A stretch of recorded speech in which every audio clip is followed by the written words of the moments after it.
Hello everyone, I'm Jack Fisher and welcome to my world. And if I sound overly excited, it's because I'm still processing the latest events of WandaVision. This show continues to be an incredible and chaotic ride, if that's not too fitting a word. And after episode 8, I'm as captivated as I am anxious. Now, before I go any further, I want to give a standard spoiler warning. But beyond that, I want to urge all those who haven't watched episode 8 to pause this video and watch it for yourselves. That episode may very well be the most impactful to date, and not just in terms of revelations. And seriously, if Elizabeth Olsen doesn't get multiple awards for this, then the whole concept of awards is bullshit to begin with. Now, with that warning aside, I want to provide a quick reaction as well as a revised theory about where this will lead. Because after this episode, it's safe to say that the theory I proposed in my last WandaVision video was way off. And honestly, I kind of expected that. I am just not good at predicting where a story like this will go. And this show in particular has been one of the hardest MCU stories to predict to date. But episode 8 did more than answer some vital questions. It added a lot more context to Wanda, her life, and why she's doing what she's doing in Westview. Much of that came courtesy of the cunning manipulations of Agatha Harkness, a familiar Marvel character who revealed her role at the end of episode 7. She also killed Sparky the dog, so you know she's not someone you want to fuck with. However, one thing is now clear, she's not behind everything that has happened in WandaVision thus far. In fact, Agatha is just as curious as the rest of us as to how and why Wanda created this strange little world of hers, molded in the image of popular sitcoms. Agatha spends most of the episode trying to force those answers from Wanda, and it is not a pleasant experience. We see Wanda relive some undeniably traumatic moments from her past. But those moments help make sense of Wanda's actions to date.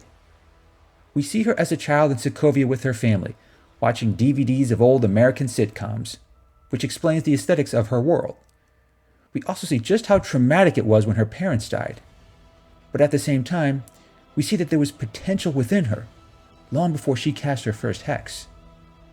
That seems to be what Agatha is after, because we also learn that, like her comic counterpart, she's hundreds of years old. Agatha is a skilled and experienced witch, and she's willing to break the rules of magic to get what she wants. But Wanda is breaking those same rules with nowhere near the experience. Why is that? What other forces are at work here? Now, before we learn about that, we also find out just how sad and lonely Wanda felt after Vision died at the hands of Thanos. We even get a few insights as to how she and Vision fell in love in the first place. It really is a testament to their chemistry, as well as the timeless humor that comes from shows like Malcolm in the Middle. It gives an immense emotional weight to Wanda's actions. We all come to appreciate just how much she's lost and how much it hurts her. There's even a moment where we see her looking over Vision's lifeless body, and it's just heartbreaking. On top of that, we find out that Vision actually wanted to create a life for them both, a simple life where they could just live in peace and grow old together. Now, I'm not going to lie, I got pretty choked up at that moment. And I also understood why Wanda fought so hard to bring him back, effectively casting the spell that created the pocket reality we now see in Westview. That's the biggest takeaway from episode 8. We now know why Wanda is doing this. We can even understand and empathize with her. But what we still don't know is how. There were some clues. In one of her recollections, we learn a bit more about how she reacted to von Strucker's experiments with the Mind Stone. We see hints of her becoming this powerful magic wielder, one Agatha herself calls the Scarlet Witch. That's a fitting connection to her title in the comics, but that still leaves some unanswered questions. Because as far as we know, Wanda has never received any training in the mystic arts. She doesn't seem to understand what her powers even are, and even Agatha is frustrated by this. It may have a name now in chaos magic, but what exactly does that mean for her, this pocket world, or the future of the MCU? With only 2 episodes left, I'm sure we'll get at least some of those answers, as well as plenty more questions, but that's not going to stop me from speculating and theorizing a bit. Because after this episode, it seems clear that the multiverse isn't exactly in play yet. Agatha revealed that she's the reason why Pietro is back, but it's not the Pietro that Wanda remembers.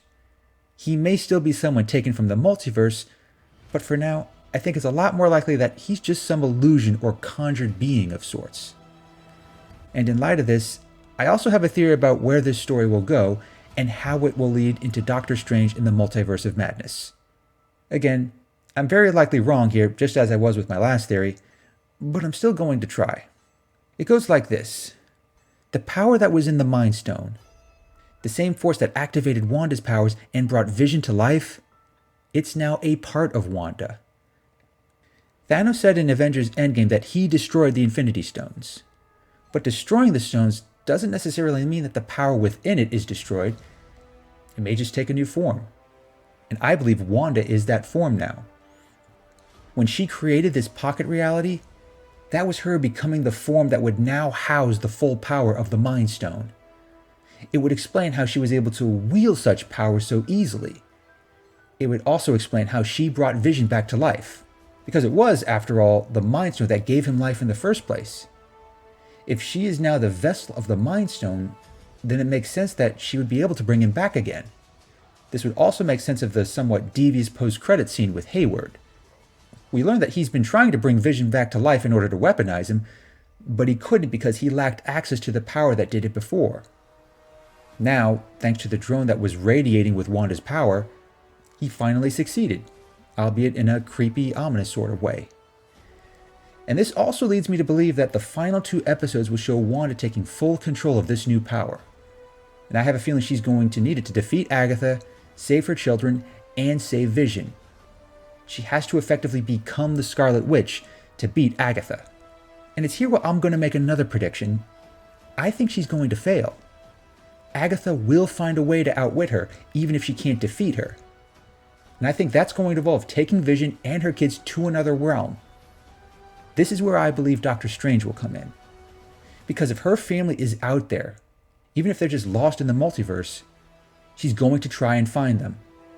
And as a new wielder of chaos magic, she's going to need help. Doctor Strange can give her that. It'll make their journey into the multiverse that much more personal. And after what I saw in this episode, I'm really rooting for Wanda.